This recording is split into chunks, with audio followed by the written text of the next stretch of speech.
Assalomu alaykum. Tishingiz yo'q, qaysi usul bilan tiklasam ekan deb ikkilanmoqsizmi? Suyumli protezmi, massavidniy koronkami yoki implant bilanmi? Agarda shunaqa savollar sizni qiynayotgan bo'lsa, bu video aynan siz uchun. Bugun sizlarga tishni tiklashni 3 ta asosiy usulni sodda, tushunarli, eng muhimi ekspert sifatida taqqoslab beraman. Videoni oxirigacha ko'ring, chunki noto'g'ri qaror tishingizni emas, pulingizni, asabingizni, sog'lig'ingizni yo'qotishi mumkin va oxirida narxi bo'yicha batafsil ma'lumot beraman. Bunday ma'lumotlarni o'tkazib yubormaslik uchun menga obuna bo'lishni unutmang va qo'ng'iroqchani bosib qo'ying. Keyingi yangi videolarim chiqqanida sizga xabar kelib turadi.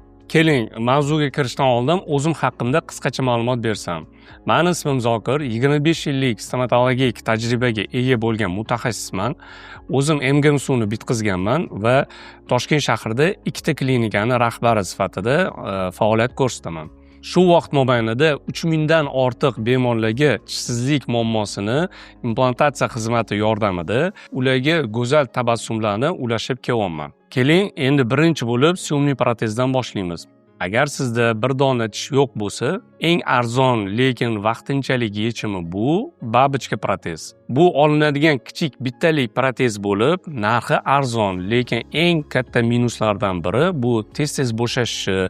Protez shunaqa narsaki, uni bitta tishingizga taqqaningizdan keyin u milkka kiydiriladi va ovqatlanganda ovqat bosimi hisobiga suyakni ichki qismiga emas, balki tashqi qismiga bosim tushadi. Bu esa suyakni keyinchalik atrofiya bo'lishiga, ya'ni suyakni kichrayishiga va protezni bo'shab qolishiga olib keladi. Keyin yana qaytadan protez qildirishingizga to'g'ri keladi. Bu jarayon suyak cho'kishiga sabab bo'lishi mumkin. Shuning uchun tish tiklashda ideal yechim sifatida suyumli protezni tavsiya qilmaymiz. Bu faqat vaqtinchalik yechim hisoblanadi, ya'ni hozir mablag'ingiz yo'q, lekin 2-3 oydan keyin yaxshiroq yechim qilaman degan maqsadda qo'yish mumkin. Endi ikkinchi variantga to'xtalib o'tamiz. Bu suyumli protezdan yaxshiroq hisoblanadi, massavidniy koronkalar. Massavidniy koronkani ko'pchilik tanlaydi, lekin asosiy minusi u tish yo'q joydagi 2 ta yonidagi tishlar chaqlanadi va bu chaqlanganda uni tabiiyligi va strukturasi buziladi. Uni minuslariga keladigan bo'lsak, og'irlik faqat 2 ta yondagi tishlarga tushadi. Buni biz perigruz deymiz va 2 ta yondagi tishlar tezroq charchashga olib keladi. Vaqt o'tib bo'lsa, bu massavidniy koronkani o'rtasidagi bo'shliqda ovqat yig'ilishiga olib keladi va tishlar yaroqsiz holatga kelishi mumkin. Massavidniy koronka estetik jihatdan yaxshi, lekin sog'lom tishlarni yo'qotishiga olib keladi. Shuning uchun tish tiklanganda ideal yechim sifatida massavidniy koronka ham unchalik tavsiya qilinmaydi. Yuqorida aytib o'tilgan usullar bular hozirgi zamonda eski metod hisoblanadi. Hozir esa butun dunyoda ishlatilayotgan zamonaviy va ideal yechim bu implant hisoblanadi. Implant chiqishdan oldin eng yaxshi yechim bu o'sha aytganimizdek kichkina babochkali suyumli protez yoki massavidniy koronkalar edi.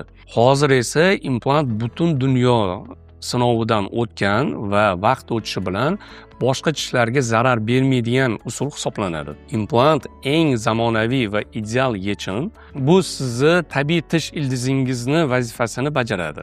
Rezbasimon titan materialdan tayyorlangan va inson organizmi uchun xavfsiz hisoblanadi. Yon tishlarga tegilmaydi, eng asosiysi yondagi tishlaringiz sog'lomligi saqlanib qoladi. Yo'q joyingizga esa bu implant qo'yiladi, tabiiy ildiz kabi ishlaydi. Implant o'rnatilgandan keyin ustiga sirkoniy koronka qo'yiladi. Bu uzoq muddatli, mustahkam va estetik natija beradi. Chaynashingizni 100% ta'minlab beradi va u tabiiydek ko'rinadi. To'g'ri gigiyenaga rioya qilinsa va og'ir kasalliklar bo'lmasa, 30-40 yil xizmat qilishi mumkin. Shu vaqtgacha 3000 dan ortiq bemorlarga implant yordamida tishlarini tiklab berdik. Endi savol: qaysi implantni tanlash kerak? O'zbekistonda Germaniya, Shvetsariya, Amerika, Koreya va Italiya implantlari mavjud. Implantlar tashqi ko'rinishi jihatdan juda o'xshash bo'lsa ham, ularni yuzasi, rezbasini tuzilishi, bosimga chidamliligi bo'yicha farq qiladi. Biz Germaniya standartlariga javob beradigan Koreyada ishlab chiqariladigan premium klass implantlari, ya'ni bu megagen implantlaridan foydalanamiz. Hozirda ularni 4 xil turi mavjud. Bu ST, N1, N-Rich va Blue Diamond turlariga bo'linadi. Bularni barchasi 4-darajali Grade 4 qotishmasidan tayyorlangan. Birinchisi bu ST implantlarimiz. ST implantlarning sirti alyuminiy oksid bilan ishlangan bo'ladi. Suvi bilan birlashish muddati 3 va 6 oy hisoblanadi. Bu implantlarimizni bir donasi hozirgi kunda $200 hisoblanadi. Keyingi implantimiz bu shu Megagen firmasiga taalluqli bo'lgan N1 implant. Bu N1 implant ST implantga nisbatan bir pog'ona yuqori sifatli hisoblanadi. Bunda ham bir sloyda kalsiy bilan qoplangan bo'ladi. Buni bitish muddati ST implantga nisbatan qisqaroq hisoblanadi, ya'ni 2-2,5 oy. Bu implantimiz hozirgi kecha kunduzda bitta implant bizada $250 turadi. Keyingi implantimiz bu premium klassga kiradigan N-Rich implanti hisoblanadi. Bu ham Megagen firmasiga tegishli hisoblanib, lekin boshqa implantlarga nisbatan bu ancha aqlliroq hisoblanadi, chunki buni tashqi sirtqi qavati ikkita sloyli kalsiy bilan to'yintirilgan bo'ladi. Shuning uchun bu Exit hisoblanadi. Va bu implant rezbalari chuqurroq, kontakt yuzasi bo'lsa kattaroq hisoblanadi. Shuning uchun buni suvi bilan bitish tezligi ancha qisqa muddatda oladi. Bu 1-1,5 oy muddatda osseintegratsiya bo'ladi, ya'ni suvi bilan birikadi.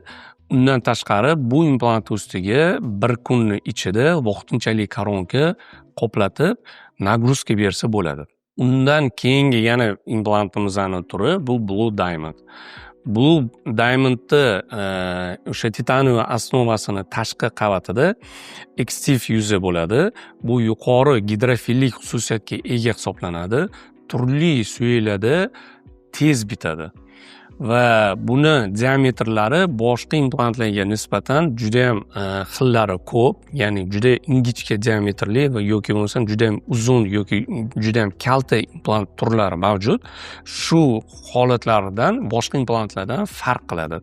Bu implantimiz Blue Diamond implantimiz hisoblanib, hozirgi kecha kunduzda bir dona implant $400 hisoblanadi. Shuni aytib ketishim kerakki, bu implant Megagen firmasi hozirgi kunda Germaniyada eng yaxshi topoviy 3 ta implantlarni turidan bittasi hisoblanadi va butun dunyoda tan olingan va bibliotekaga kirgizilgan. Endi bu implantlarni chidamlilik darajasi, ya'ni ularga tushadigan nagruzkasi hisoblab topilgan. Bu statistikada bor ma'lumotlar. Shular to'g'risida ham qisqacha ma'lumot bermoqchiman. Masalan, Blue Diamond implantimiz 265 kilogacha bosim nagruzkani ko'tara oladi. Bu bilan taqqoslash uchun eng oddiy ST implant 165 kilogacha chaynov nagruzkasini ko'tara oladi. Odatda biz insonlar eng qattiq tishlashimizdagi tushadigan tishdagi nagruzka bu 100 kilo atrofida bo'ladi.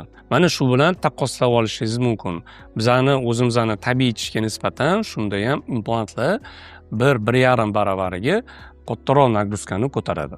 Mana endi sizlar bilan implant turlari va ularning narxlari to'g'risida ozgina gaplashib oldik. Endi bu implantni qilishdan oldin qanaqa jarayonlar bo'ladi? Aynan bizning klinikamizda hozirgi kecha kunduzda implant qo'yishdan oldin biz sizlarni suyginglarni o'rganib chiqishimiz kerak. Chunki inson hamma tishini bir vaqtda yo'qotmaydi va hamma tishini bitta muammo bilan yo'qotmaydi. Ya'ni yo'qotilayotgan paytda u yiringlagan tish bo'lishi mumkin yoki singan tish bo'lishi mumkin va olinayotgan tish ham oddiy udaleniyada olinishi mumkin yoki bo'lmasam murakkab olinishi mumkin. Ya'ni atrofdagi to'qimalarni sindirib ham udaleni biz aytamiz, buni sложный udaleniya deymiz. O'shani xiliga qarab turib, olingan muddati va olinish jarayoniga qarab turib bizada suyini poteriyasi, ya'ni suyini yo'qotilishi bo'ladi. Shu suyini yo'qotilishiga qarab turib biz implantni sizga imенно qaysi turi to'g'ri keladi va o'sha implantda qaysi razmeri to'g'ri kelishini bilishimiz uchun avvalambor biz sizlarni 3D rentgen qilamiz. 3D rentgenda bu 3 положенияda yoki bo'lmasam 3 xil yo'nalishda suyagingizni bemalol kompyuterda kesib ko'ramiz.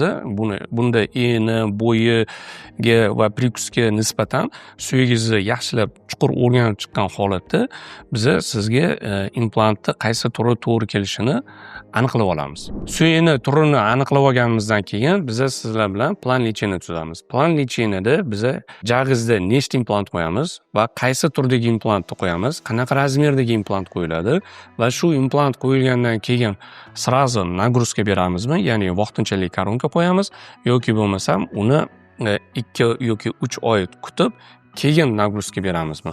Shu bosqichlarni hammasini bemorlar bilan gaplashib olgan holatda uni vaqti va eng asosiysi uni narxi kelib chiqadi. Shundan kelib chiqqan holatda biza bemorlarga bemalol to'liq ma'lumot bera olmaymiz va klinikamizda bu bemor va vrach yoki bemor va klinika o'rtasida biza tasdiqlovchi hujjatni taqdim qilamiz. Bu hujjatda sizlar nechta implant, qanaqa turdagi implant qo'yiladi, qachon qo'yiladi, summalari qancha bo'ladi va qaysi etapda qaysi summani to'lash kerakliklari hammasi batafsil tushuntirib beriladi va ikki taraflama bu narsa imzolanadi. Bemorlarimiz bilan shu suhbatdan, shu analizlardan, shu plan lecheniyadan o'tganimizdan keyin ularni bir kunda va katta vaqti yarim soat 40 minutda implantlarni qo'yib beramiz.